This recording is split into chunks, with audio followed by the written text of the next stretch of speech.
হঠাৎ করে কেন আমি স্টেশনে এলাম, স্টেশনে এসে কি করলাম জানতে হলে পুরো ব্লগটাতে আমার সঙ্গে থাক। ভিডিওটা কিন্তু বেশ কয়েকদিনের পুরনো, 16ই অক্টোবর শ্যুট করা, কিন্তু এখনো এডিট করে পোস্ট করা হয়ে ওঠেনি আমার আলসেমির জন্য। তো দেখো সকাল সকাল ঘুম থেকে উঠে ঠাকুর প্রণাম করে নিলাম, তারপর ব্রাশ করে ফ্রেশ হয়ে নিলাম। আমি স্নানও করে নিয়েছিলাম, স্নান করে রেডিও হয়ে গেছি। আমি একেবারে রেডি সেডি হয়ে ক্যামেরাটা অন করেছি, কারণ আজকে আমি এতটাই খুশি আছি যে ক্যামেরা ভিডিও বানাচ্ছি ওটাই আমি ভুলে গেছি।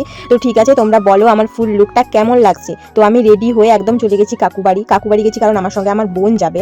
তো দেখো আমাদের দুজনের লুকটা আমাদের দুজনকেই কেমন লাগছে একটু কমেন্ট করে বলো।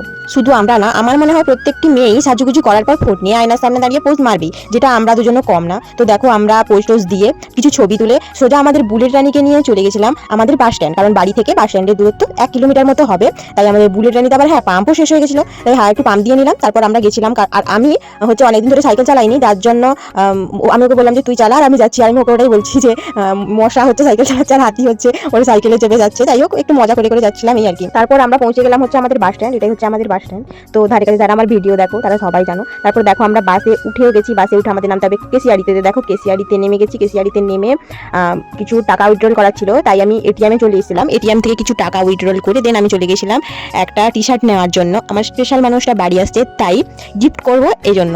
ওখান থেকে একটা টি শার্ট চুজ করে টি শার্ট নিয়ে তারপর আবার আমরা বাসে উঠে চলে গেছিলাম খড়গপুর স্টেশন যাওয়ার জন্য। এই ভিডিওটা এটুকুই থাক, এরপর আমি পার্ট তোমাদের সঙ্গে শেয়ার করছি, তোমরা দেখতে থাকো। একসঙ্গে যদি আমি ভিডিওটা দিই তাহলে অনেক বড় হয়ে যাবে আর বোরিং হয়ে যাবে, দেখতে কেউ দেখতে চাইবে না। তাই আমি একটু ছোট করে দেওয়ার চেষ্টা করছি। তো তোমরা আমার সঙ্গে থাকো। থ্যাংক ইউ সবাইকে আমাকে এতটা সাপোর্ট করার জন্য, আমাকে এতটা ভালোবাসার জন্য। তো তোমরা এভাবেই আমার পাশে থাকো, আমি অনেক নতুন ভিডিও দেওয়ার চেষ্টা করবো।